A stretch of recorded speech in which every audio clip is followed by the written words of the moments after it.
Welcome to Health, Wealth, and Happiness, a fast-paced, informative hour-long program dealing with physical, emotional, and mental health issues, consumer information, and money management, as well as the arts, theater, travel, entertainment, social, and civic events. Brought to you by the University of South Carolina School of Medicine Specialty Clinics, the Institute for Partnerships to Eliminate Health Disparities, the Newberry Opera House, the South Carolina Philharmonic, supplements manufacturer A.J. Lanigan, Leon Jones Insurance, and the Mitchell House and Gardens. And now, here's the host of Health, Wealth, and Happiness, Gary Posick. Good afternoon, everyone, and welcome to Health, Wealth, and Happiness. Here's a rundown of today's program. This being the fourth Wednesday a month means that Rusty Brzee is on the line with me. Rusty is the founder of ScoreNavigator.com, and today we're going to talk about the 6 things that you need to know about credit scores. From 1:30 to a quarter of 2, Don Schaefer, travel expert, joins us. He's on a cruise headed for Oslo, Norway, leaving from Southampton, England last night, and he's going to talk about London as well as the cruise that he's on.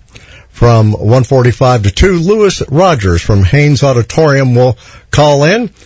Saturday, the fourth Saturday of the month, is Bluegrass Series Day, and Sugarloaf Mountain Boys and the Carolina Rebels will be on board for their presentation. He'll be by to tell us about it. So I hope you'll stay tuned for the entire program, and welcome back to Health, Wealth, and Happiness, Rusty Brzee. Good to have you here.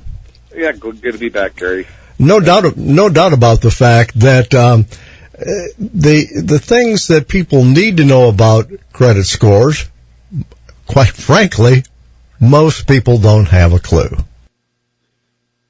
You're right, Gary, and I think what we want to do is we want to make sure people understand that there's a difference between a credit report and a credit score. Sometimes they just kind of tie it all together. I need to get a copy of my report and score, but they are two separate things. One obviously it compiles information about you, whether the information is correct or not, and then the other is a number based upon that information on how you're rated, so to speak. Now, I think most people are familiar that you can get your credit score from Equifax, from TransUnion, from Expedient. These are the 3 places that really give you a credit score, and I don't think this comes as a newsflash. Normally, it's not a universal score. In other words, you can get 3 different credit score numbers from these 3 credit bureaus. So I'm going to start out by asking, why is that? Because what they're doing is they're generating. There's so many different scores that are out there. There's the FICO score. There's Beacon scores. There's the Vantage score, which has a higher number sequence, and it's rated from. Well, let's take a step back. So FICO scores range from 300 to 850. So with the Vantage score, which is owned by the 3 bureaus, it runs from 501 to 990, and then they do an A, B, C, D type of rating system. Now, let's just stop right there.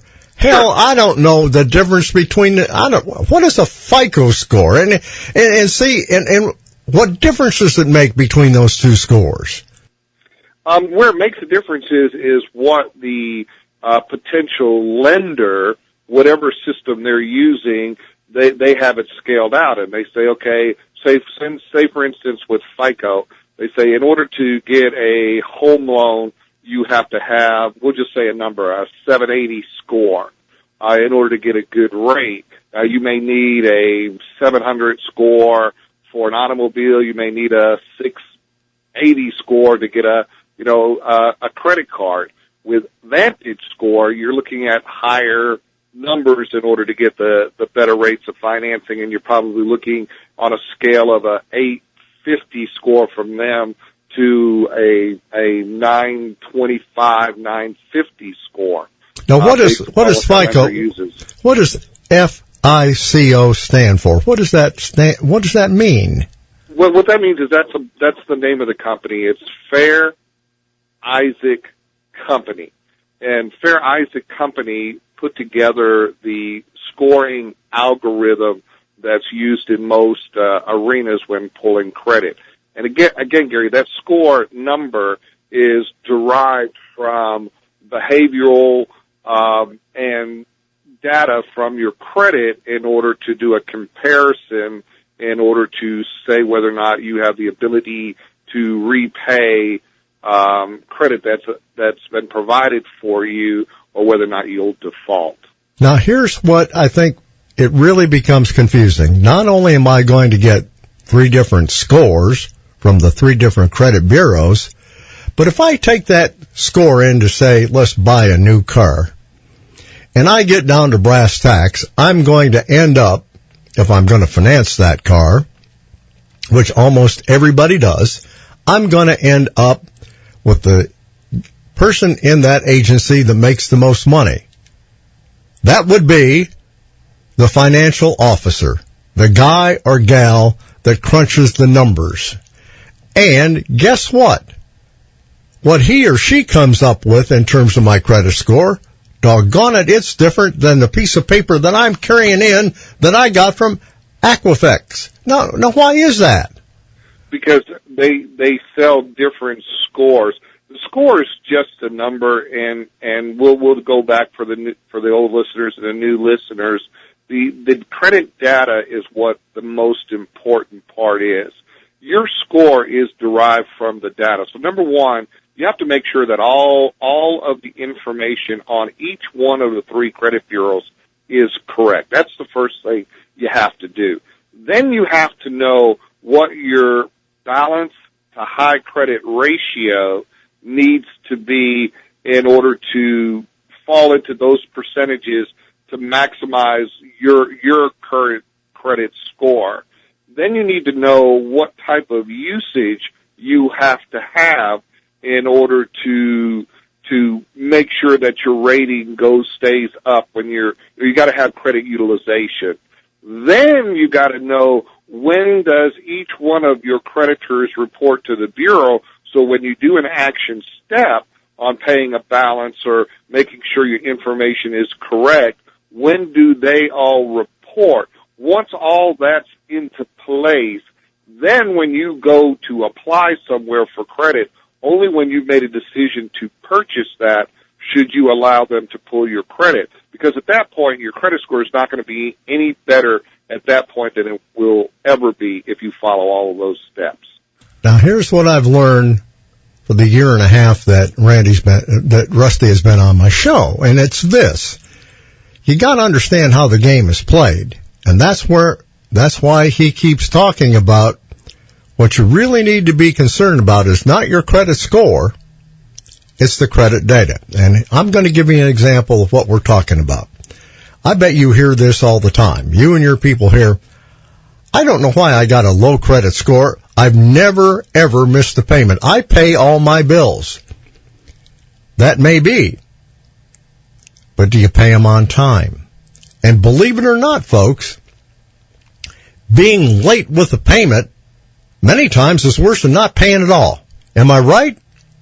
You're correct. If you miss a $20 revolving credit card payment, and it depends on the age of the account and your other accounts that you have, just that first 30-day late, I've seen it's drop people's scores as much as 76 points, where I've seen people who have had late pays and then eventual foreclosure on a $1.5 million home and not have the severity of the point deduction, but over a period of time, they dissolve much faster than that 76 points that you may lose by missing that $20, $25 payment on your credit card.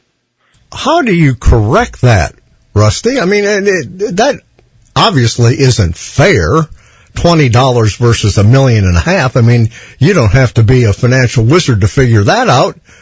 How do you correct something like that? It's not going to be corrected. It's been that way forever. My suggestion is, if for some reason you are late, the creditor is more forgiving than what people think. Sometimes, Gary, when somebody messes up, they're afraid to go and say, hey, look, I messed up. Can you do something about it? And everybody that I can speak of, even myself personally, I can remember 3 or 4 years ago, I missed out on a payment, and something had slid through the cracks somehow or other. And I called them and I said, hey, look, my payment was due yesterday, and I couldn't do anything. It was over the weekend. I couldn't do anything online. I noticed now online I'm being charged a $35 late fee. What's going to happen here? And they said, look, Rusty, you've never been late before. We're going to go ahead and waive that. We're going to make sure that there's no 30-day late or anything, or any 5-day late or whatever systems that we'll have in place. That it'll never reflect you've ever been late. And if you don't say anything about it, nobody will ever know about it. And so it was just making that phone call, Gary, and they're very forgiving about it.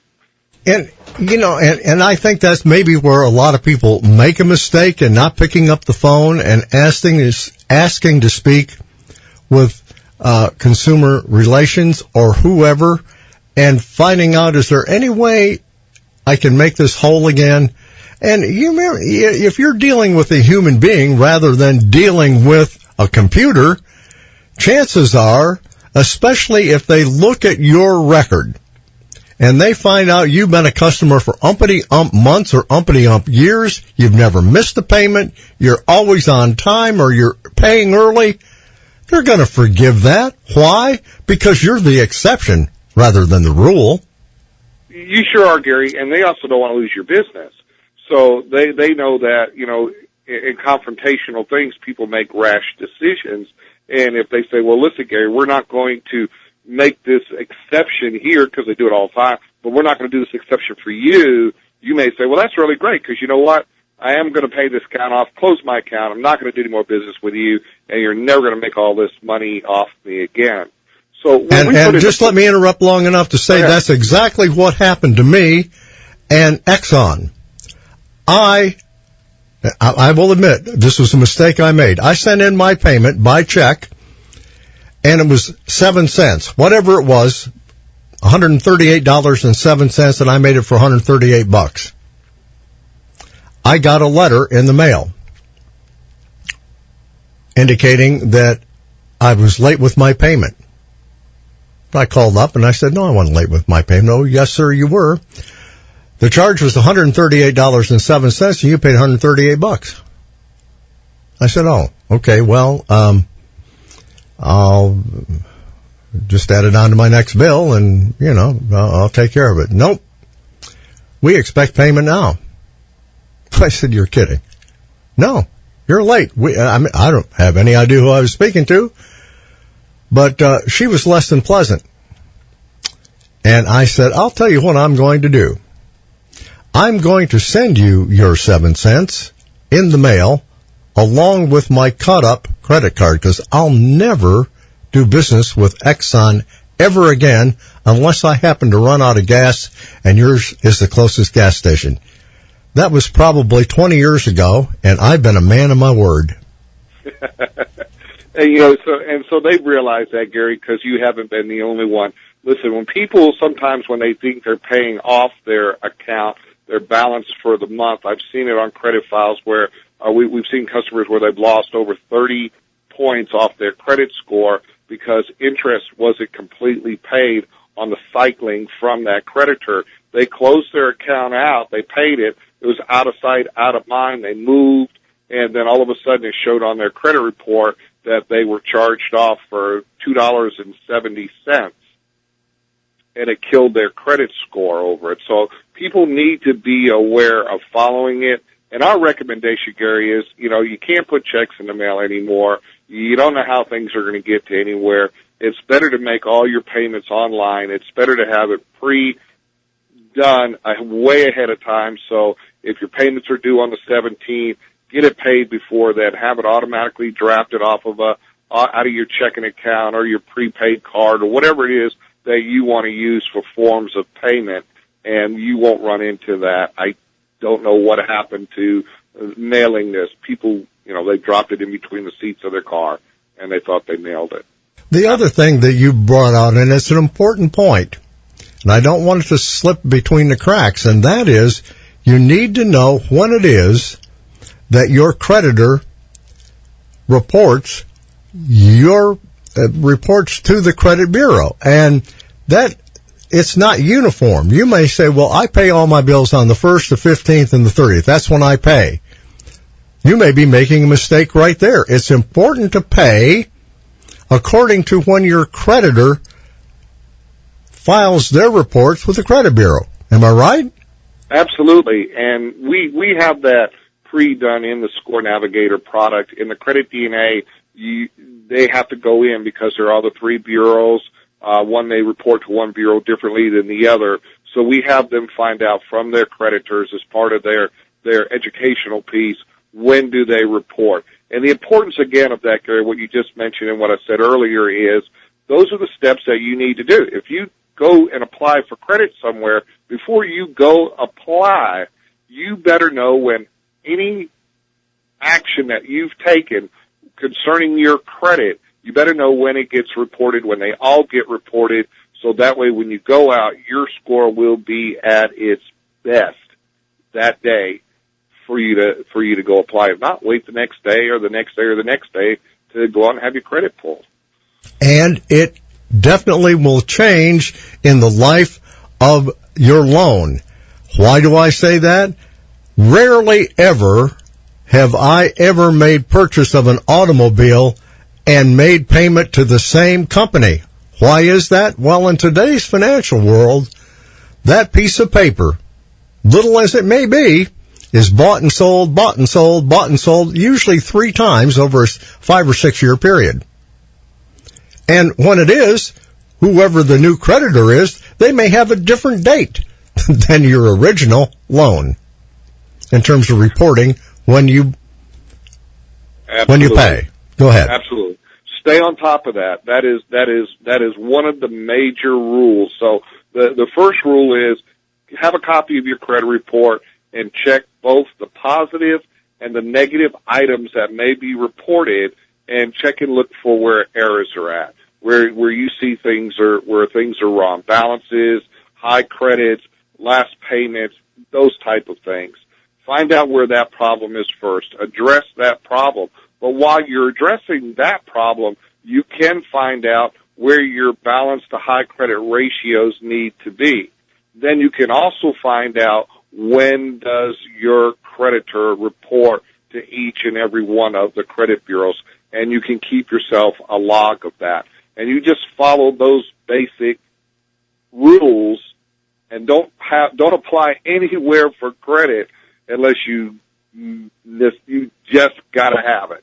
Just don't do it until you have all of your house in order, so to speak, before you go out and do something. Many times that piece of paper, getting back to the home, a house or a auto loan that's bought and sold several times, that's where the fly gets in the ointment, so to speak. That's when, if you don't check your credit report, you find, oh my God, that 2009 automobile that I paid off 2 years ago is still listed as an open account.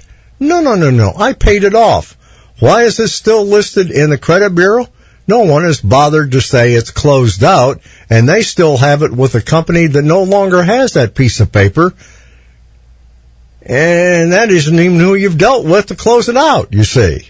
You better be careful of that. And when you're dealing with automobile payoffs, if you trade your vehicle, it's your responsibility to make sure that the credit reporting agency is showing that account is paid off. If you had a balance on the trade, you better call your creditor up and say, I traded this vehicle today and I've started a new loan with somebody else, and I want to make sure you know that the dealership is responsible now to do that payoff.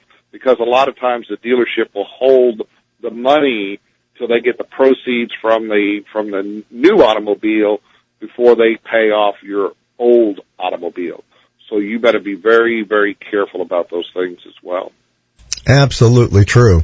We'll take a break and come back with more right after this. Heart disease, joint pain, allergies, eye care. The list of health needs we're faced with goes on and on, but it's comforting to know there is one healthcare practice in the Midlands with the expertise to take complete care of you. University Specialty Clinics. Only at University Specialty Clinics will you find a team of 200 doctors who are expert physicians and world-class medical educators. Whether you need a simple physical exam or need complete complex medical treatment, you can trust the doctors at University Specialty Clinics to take special care of you for life. Call 255-3400 for an appointment. That number again, 255-3400. University Specialty Clinics is owned and operated by the University of South Carolina School of Medicine, where we practice what we teach. A policy is taken care of South Carolina.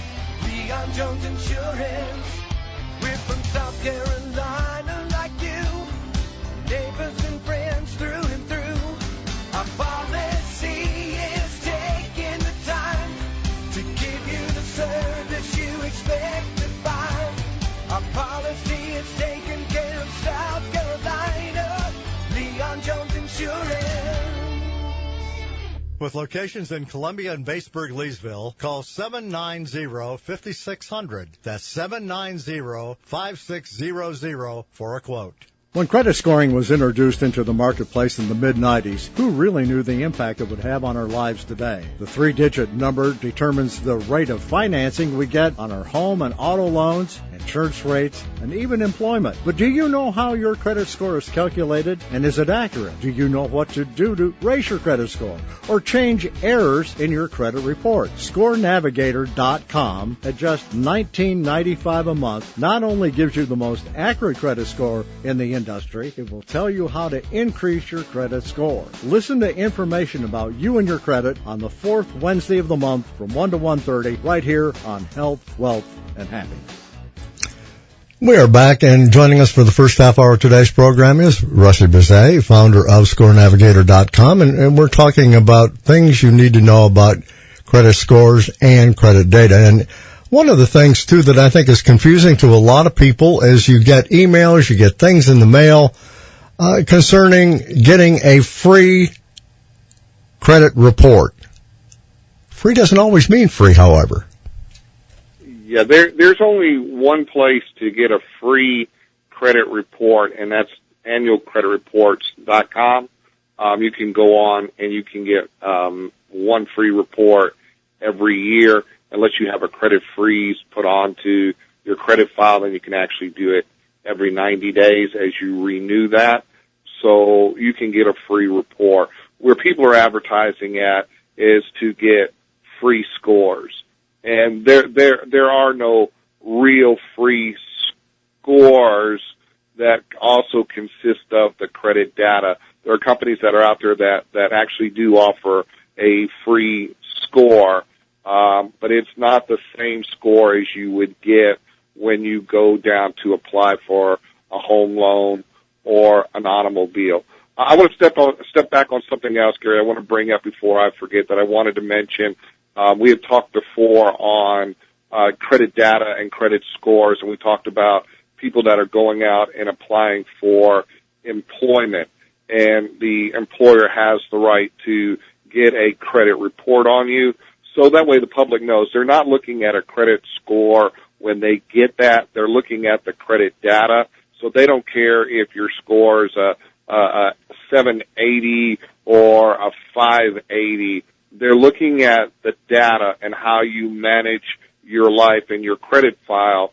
And so that's why you've got to make sure every piece of information in there is correct, because that's what they're looking for, okay?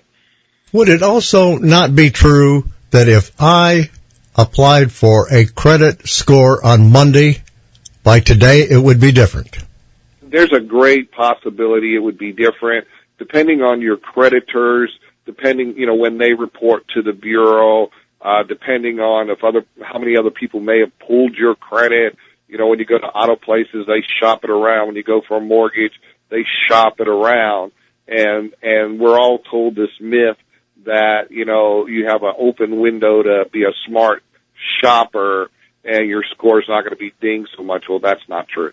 You do get dinged. So you got to be very, very, very careful. Again, make sure your whole credit profile is in the order, the best that you're going to be able to make it, and do not allow anybody to pull your credit unless you're 100% sure the deal that you're going to do is in place.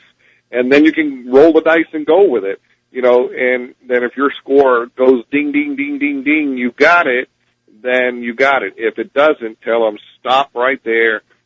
Do not do anything else. Let me go back and reevaluate my credit profile and what other steps do I need to do in order to increase my score before I go and do something else. And that's where we try to help them out, Gary, with ScoreNavigator.com. They can go in, see the report.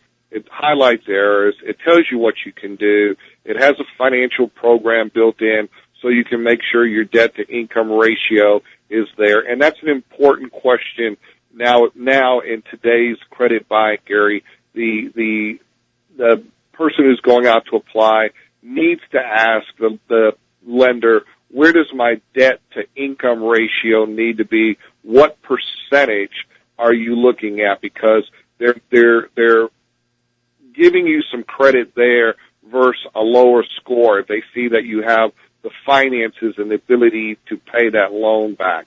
So that's become very important. So we've added that into ScoreNavigator where they can see that and they can work with that. But then there's the simulator. So if you go and you say, Gary, I need credit from you, what's my score got to be in order for that to happen? And you say, Rusty, it's got to be a 720. Well, I can plug that 720 into the simulator, and it will tell me, number one, if I can get there, and if I can get there, what do I need to do in order to get there the best, easiest way possible for that to happen. And then once you've fulfilled those recommendations, then you should be in good shape to be able to go out and apply and get that loan. Here's a mistake that most people make. They get their credit report and they get their panties in the wad. Oh my God, guess what, Rusty? I found errors.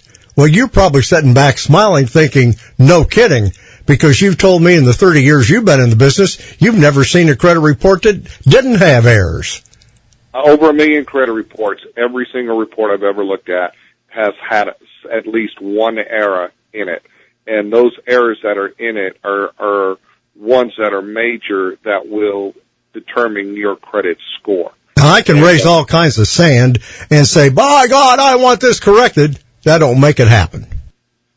No, unfortunately, it doesn't. But where you really need to look at where your issues are going to be at is going to be in that positive credit or that lack of positive credit, because that has more impact on your credit score than the negative credit that may be on there from days back.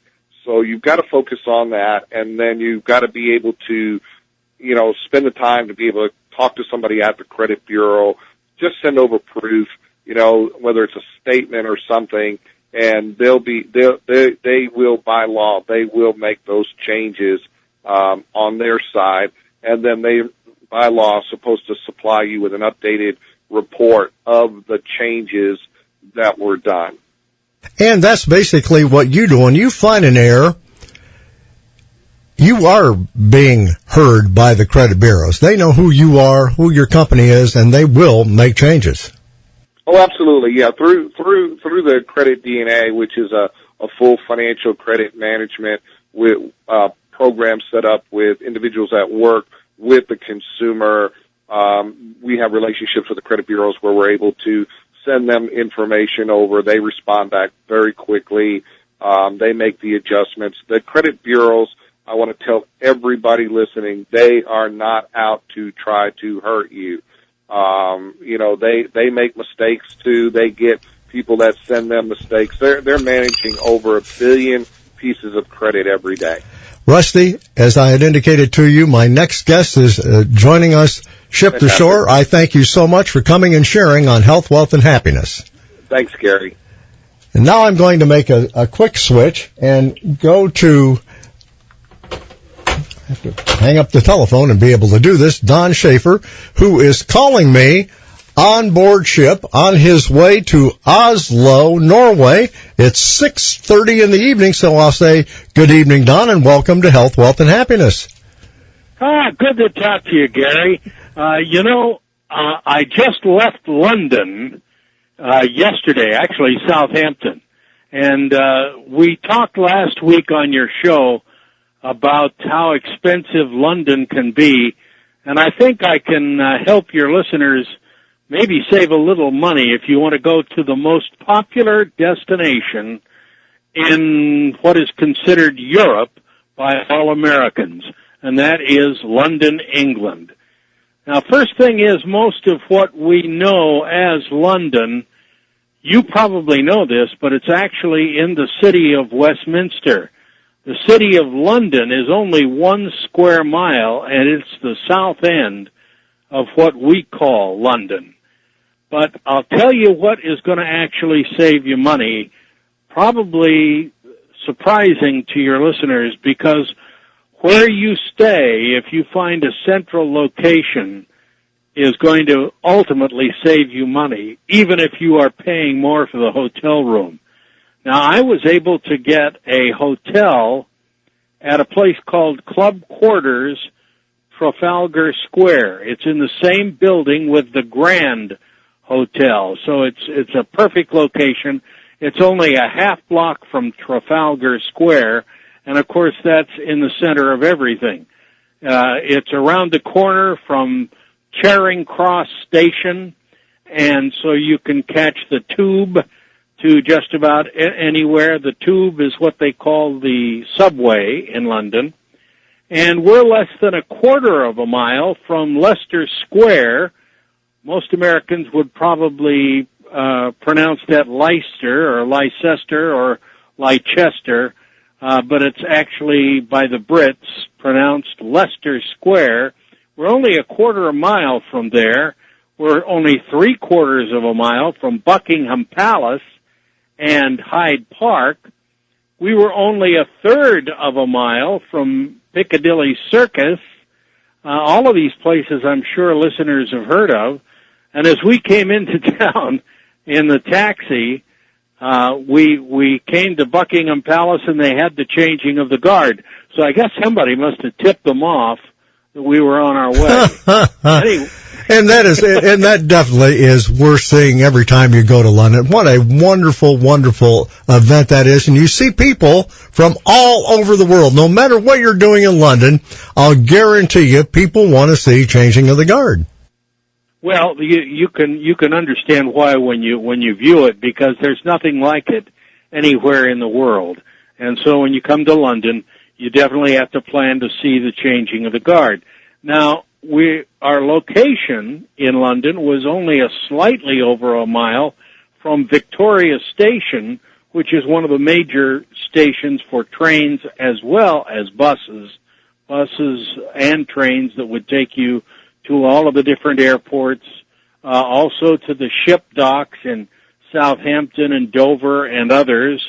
And our location was only a half a block from the famous avenue known as Strand, and Strand is on Strand, and just off of Strand are dozens of West End theaters, and you can see lots of popular shows.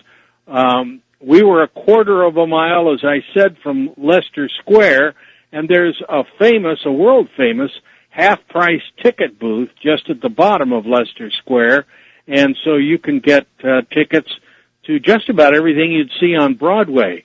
The number one hit in London by far is the Book of Mormon.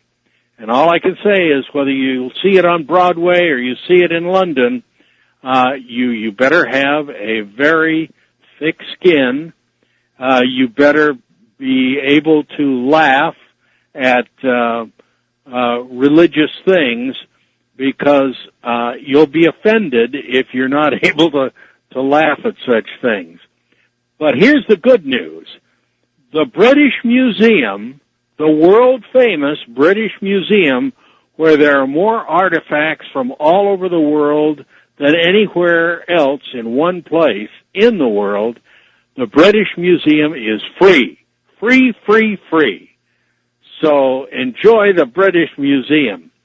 Another big way to save on money is with one of the several hop-on, hop-off companies that have tours of London.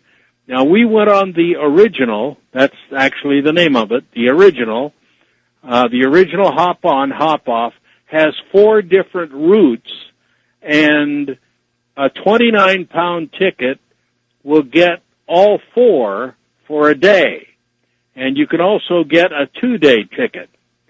Other tours from places like Victoria Station from London, if you want to get outside. By the way, on the hop-on, hop-off, it includes everything. I mean, you see the London Eye, you see the London Tower, you see the of course Parliament Building, you see the Westminster Clock, commonly known as Big Ben, and actually Big Ben is the name of the bell inside the clock. But you can see Downing Street. You can go to we were in walking distance of Winston Churchill's wartime headquarters underground near Downing Street.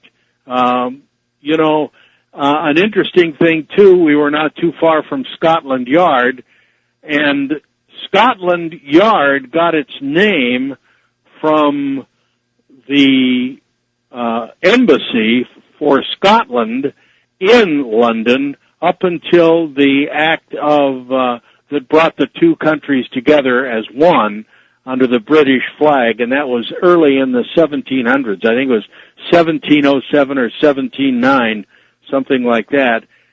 But the people of Scotland continued owning that property, and it was called Old Scotland Yard. And that property is actually illegal for the British bobbies to go in and arrest someone on. You have to be a member of the Scottish Police, Scotland Yard, in order to be there in Scotland. I'll be darned.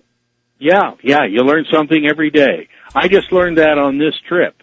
But you can go on other tours from London, places like Stonehenge, Windsor Castle, Oxford, which is fun to see because it's in lots of movies, including all of the very popular series that is being made well known now at Universal Studios in Orlando. And you can go to the Cotswolds, Shakespeare's home, Stratford-upon-Avon. So there are lots of places you can visit in London. But my advice is get a hotel as close to the center, and even if you have to pay $200 to $300 a night, which we did, it is well worth it because you can walk to so many things, and you can easily get around to so many things. Now, please, please tell the name of the hotel you stayed at again, Club. It's called Club Quarters. Trafalgar Square, Club Quarters, Trafalgar Square, and it shares a building with the Grand Hotel, and they're small rooms, by some standards, but not small by New York standards. Let's put it that way. But wonderful service, and within walking distance of anything. And, we actually ate breakfast at Garfunkel's, which is a chain in London, and you get sausage, bacon, eggs, hash browns, things that Americans don't eat, like beans, with breakfast anyway, and you get everything for I think it was $5.95, that's £5.95, so that's, pretty close to about $10.50, but that's not bad for breakfast, and it was a complete breakfast, and it's just down the street from one of their locations was just down the street from our hotel. So that's a way to save money. If I could just add one thing to do when you're in London that's economical, it's wonderful, it's something the natives know about. It doesn't come on a lot of brochures, but I'm guarantee you, if you're a music lover, it's well worth it. It's called the Proms. Like, junior, senior prom, it's called the Proms. Yes. It goes on from May until September. It's at the Prince Albert Hall, and every night is prom night at Prince Albert Hall from May through September with a different classical music concert every night, and it is wonderful. Well, I'm going to make a note of that for next time I'm there, which is going to be at the end of this cruise. Now, we got on board the cruise, and by the way, we transferred from London to Southampton on the bus. So we took a cab over to the Victoria Station, the Victoria Coach Station, and caught a bus, and it was only about 50 pounds for my wife and me, and we came all the way to Southampton. The cab ride from the bus station in Southampton over to the ship we shared with another family, and so it wound up costing £5. So not bad. No, so we great. got down here.